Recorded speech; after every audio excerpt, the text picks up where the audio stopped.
Testicular tumour অথবা অন্ডকোষের tumour এটা অবহেলা নয়, দ্রুত চিকিৎসা প্রয়োজন। আমি আপনাদের ছোট একটি গল্প বলছি যে কিছুদিন আগে আমি এক রোগীর অপারেশন করলাম। রোগীর কি সমস্যা ছিল যে ওনার পেটের ভিতরে একটা টিউমার, বিশাল বড় টিউমার। তো এই টিউমার সব পরীক্ষা নিরীক্ষা করে দেখা গেল টিউমারটা হচ্ছে তার অন্ডকোষের টিউমার।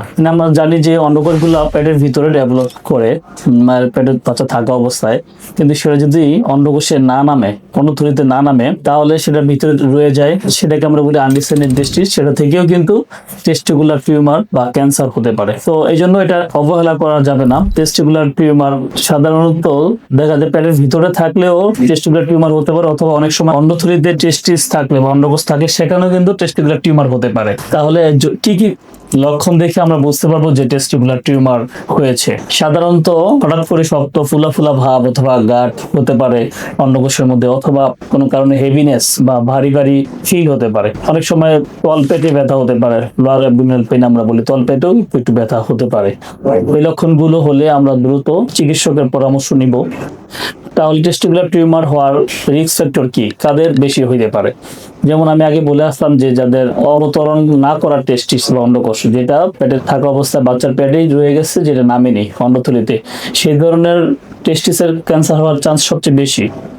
তারপরে যাদের ফ্যামিলি হিস্ট্রি পজিটিভ থাকে তাদেরও কিন্তু টেস্টিকুলার ক্যান্সার হতে পারে, অথবা এক রোগীর এক পাশে টেস্টিকুলার ক্যান্সার ছিল, আরেক পাশেও কিন্তু আবার হতে পারে। দীর্ঘদিন যারা ইনফার্টিলিটি বা বাচ্চার ধারণ ক্ষমতা যাদের নেই, তারা কিন্তু এই রোগে আক্রান্ত হতে পারে। আমরা জানি যে সাধারণত 3 ধরনের টেস্টিকুলার টিউমার বা ক্যান্সার হয়ে থাকে। 3 ধরনের অন্ডকোষের টিউমার আমরা কমনলি সাধারণত পেয়ে থাকি। যেমন আমরা বলতে পারি যে হচ্ছে সেমিনোমা, তারপর বলতে পারি আমরা টেরাটোমা, তারপর আমরা বলতে পারি যে আপনার লিম্ফোমা। এই 3টে আমরা কমন। আর অনেক ক্লাসিফিকেশন আছে, জার্ম সেল টিউমার, নন জার্ম সেল টিউমার, অনেকভাবে ভাগ আছে, কিন্তু সাধারণত আমরা 3 ধরনের টিউমারই পেয়ে থাকি।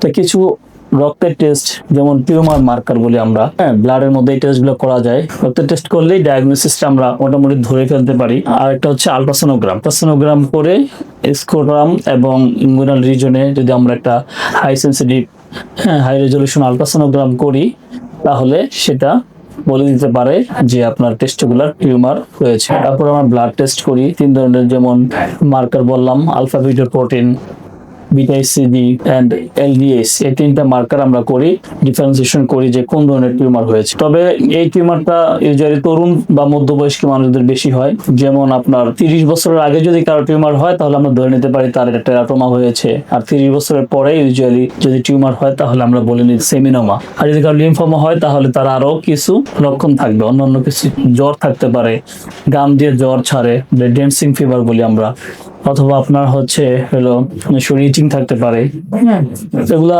ফিচার থাকে। আর অন্যান্য জায়গায় গুটি গুটি, এটা তো আমরা লিফ নোড বলি, লিফ নোড সরাসরি থাকতে পারে। এগুলো দিয়ে আমরা লিম্ফোমা এক্সেপ্ট করতে পারি। তাহলে চিকিৎসা কি? যে আমরা ডায়াগনোসিস করলাম আলট্রাসোনোগ্রাম করে, আর আমরা হচ্ছে কিছু রক্তের পরীক্ষা করলাম। আর যদি টিউমার সাসপেক্ট করি, ক্যান্সার সাসপেক্ট করি, আমরা সন্দেহ করি, তাহলে সেক্ষেত্রে আমরা একটা CT scan, chest, abdomen, pelvis, যে আমরা বুকের, পেটের এবং পেটের নিচের ভাগ পেলভিস বলা হয়, এগুলো একটা সিটি স্ক্যান করতে হবে। সিটি স্ক্যান করে আমরা স্টেজিং করি টেস্টিকুলার টিউমারের। যে টেস্টিকুলার টিউমার গুলো ইউজুয়ালি লিম্ফেটিক্স এর মাধ্যমে ছড়ায় আমাদের পেটের ভিতরে যে রক্তনালী, সবচেয়ে বড় রক্তনালী বলা হয় অ্যাবডোমিনাল অ্যাওর্টা। ওই যে রক্তনালীটা আছে তার দুই পাশে যে লিফ নোড, প্যারায়োটিক, পিরিয়াওটিক লিফ নোড, ওখানে কিন্তু এটা ছড়াতে পারে। ইভেন এটা লাংসেও ছড়াতে পারে, হেমারোজেনাস রুটে। তাহলে আমরা সিটি স্ক্যান করে স্টেজিং করব। তারপর আমরা চিকিৎসা যদি ক্যান্সার হয় অন্ডকোষে, তাহলে চিকিৎসা হচ্ছে আমরা রেডিক্যাল অর্কাইডেক্টমি বলা হয়। এটা আমরা ইনগুইনাল অ্যাপ্রোচে করা হয়, যে আমরা ইনগুইনাল রুটে যে হার্নিয়া অপারেশন করা হয়, যে রুট, সেই রুট দিয়ে আমরা একটা সার্জারি করে ইনগুইনাল অ্যাপ্রোচে রেডিক্যাল অর্কাইডেক্টমি অপারেশনের নাম, সেটা করা হবে। এবং যদি প্রয়োজন হয়, রোগীকে পরবর্তীতে কেমোথেরাপি লাগতে পারে। এটা মেডিকেল অনকোলজি ডিসিশন দেবেন অ্যাকর্ডিং টু স্টেজ। তবে মজার বিষয় হচ্ছে ক্যান্সারটা পুরোপুরি ডায়াগনোসিস কনফার্ম হবে আফটার অপারেশনের পরে আমরা বায়োপসি করব। বায়োপসি করলে পুরোপুরি কনফার্ম হবে যে ক্যান্সার হয়েছিল কিনা। আফটার দ্যাট ক্যান্সার হলে আমরা মেডিকেল অনকোলজিস্টের পরামর্শ নিয়ে কেমোথেরাপি প্রয়োজন হলে কেমোথেরাপি রোগীকে নিতে হতে পারে। সবাইকে ধন্যবাদ।